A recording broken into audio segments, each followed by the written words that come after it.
বিসমিল্লাহির রহমানির রহিম নাহমাদুহু ওয়া নুসাল্লি আলা রাসূলিহিল কারীম আম্মা বা'দ। সুপ্রিয় দর্শক মণ্ডলী, শবে কদর বা লাইলাতুল কদর, যার অর্থ হলো অতিশয় সম্মানিত ও মহিমান্বিত একটি রজনী। যদি কোনো ব্যক্তি বিশেষের তরফ থেকে এই পবিত্র মাহে রমজানের শেষ দশকের প্রতি রজনীতে 5টি আমল করা হয়, অবশ্যই সেই ব্যক্তি শবে কদর পেয়ে যাবে। তার জীবনে কখনো শবে কদর মিস হবে না। তার মধ্যে সর্বপ্রথম আমলটি হলো যে এই দশকের প্রতি রজনীতে দান খয়রাত যাতে কখনো মিস না হয়, সাধ্য অনুযায়ী প্রতি রজনীতে কিছু খয়রাত করতে থাকা। কেননা আমরা জানি যে শবে কদর এই রজনী 1000 মাস থেকে উত্তম, যা 84 বৎসর 4 মাস হয়ে থাকে। তবে যদি কোনো ব্যক্তি এক শবে কদরের রজনীতে দান খয়রাত করে, তাহলে 84 বৎসর 4 মাস ধারাবাহিক দান খয়রাত করার সওয়াব এবং নেকি দান করা হবে। দ্বিতীয় আমলটি হলো যে প্রত্যেক রাতে কমপক্ষে 4 রাকাত সলাতুত তাহাজ্জুদ অর্থাৎ তাহাজ্জুদের নামাজ আদায় করার চেষ্টা করা। কোনো পদ্ধেই যাতে আমাদের এই তাহাজ্জুদের নামাজ মিস না হয়।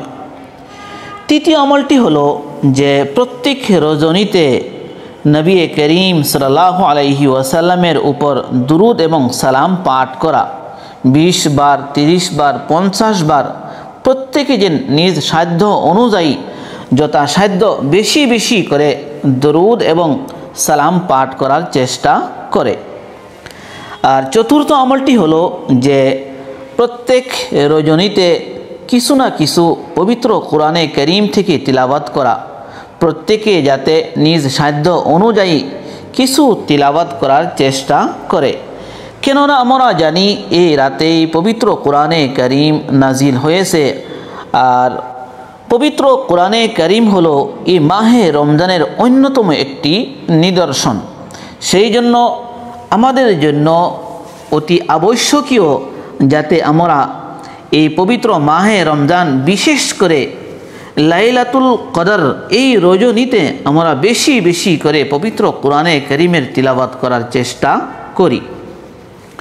5 নম্বর আমলটি হলো যে এই পবিত্র যাতে এই দশকের প্রতি রজনীতে একটি দোয়া বেশি বেশি করে পাঠ করার চেষ্টা করি। এই দোয়াটি আম্মা জান হযরতে আয়েশা রাদিয়াল্লাহু তাআলা আনহা থেকে বর্ণিত রহিয়াছে। আর দোয়াটি হলো আল্লাহুম্মা ইন্নাকা আফুউন তুহিব্বুল আফওয়া ফাআফু আন্নী। আল্লাহুম্মা ইন্নাকা আফুউন তুহিব্বুল আফওয়া ফাআফু আন্নী। হে আল্লাহ, তুমি ক্ষমাকারী, ক্ষমা করা তুমি পছন্দ করো, সেই জন্য তুমি আমাকে ক্ষমা করে দাও। বুখারী শরীফের একটি রিওয়ায়াতের মধ্যে বর্ণিত রহিয়াছে, আল্লাহর রাসূল সাল্লাল্লাহু আলাইহি ওয়াসাল্লাম ইরশাদ করেন, মান কামা লাইলাতাল কদরি ঈমানান ওয়া ইহতিসাবা গুফিরা লাহু মা তাকাদ্দামা মিন যামবিহি।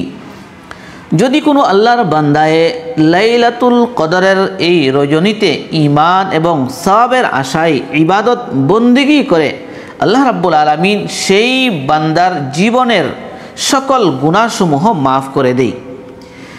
তবে এই রজনীর বিশেষ 4টি বৈশিষ্ট্য রহিয়াছে, যা পবিত্র কোরআনে কারীমের মাঝে উল্লেখ রহিয়াছে।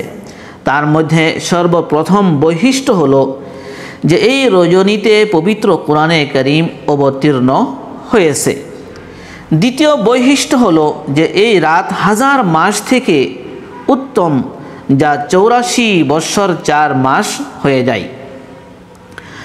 আর তৃতীয় বৈশিষ্ট্য হলো যে এই রজনীতে স্বয়ং হযরতে জিবরাইল আলাইহিসসালাতু ওয়াসসালাম ফেরেশতাদেরকে সাথে নিয়ে জামাত আকারে পৃথিবীতে অবতরণ করেন এবং তারা এই পৃথিবীতে যারা ইবাদত বন্দেগীতে মশগুল থাকে তাদের জন্য দোয়ায়ে রহমত এবং মাগফিরাত করিতে থাকেন এবং তাদের দোয়াতে আমিন আমিন বলতে থাকেন। আর এমত অবস্থা সুবহ সাদিক পর্যন্ত থাকে।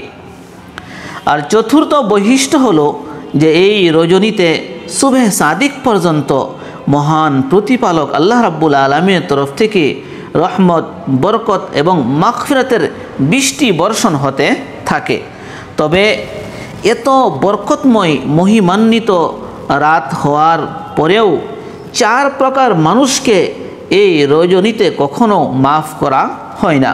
তার মধ্যে নম্বর 1 হলো মদ্যপানকারী ব্যক্তি, যারা মদ পান করে আল্লাহ রাব্বুল আলামিন এই রাত্রে তাদেরকে মাফ করবেন না। নম্বর 2 মাতা পিতার অবাধ্য সন্তান। নম্বর 3 আত্মীয়তার সম্পর্ক যারা বিচ্ছেদ করে তাদেরকেও মহান প্রতিপালক এই রজনীতে কখনো মাফ করবেন না। নম্বর 4 মুসাহিন অর্থাৎ হিংসুক ব্যক্তি, যারা মনের ভিতরে হিংসা রাখে তাদেরকেও আল্লাহ রাব্বুল আলামিন এই রজনীতে কখনো মাফ করবেন না। আল্লাহ রাব্বুল আলামিন আমাদের সকলকে এই রজনীর হক আদায় করে ইবাদত বন্দেগী করার তৌফিক দান করুন। আমিন।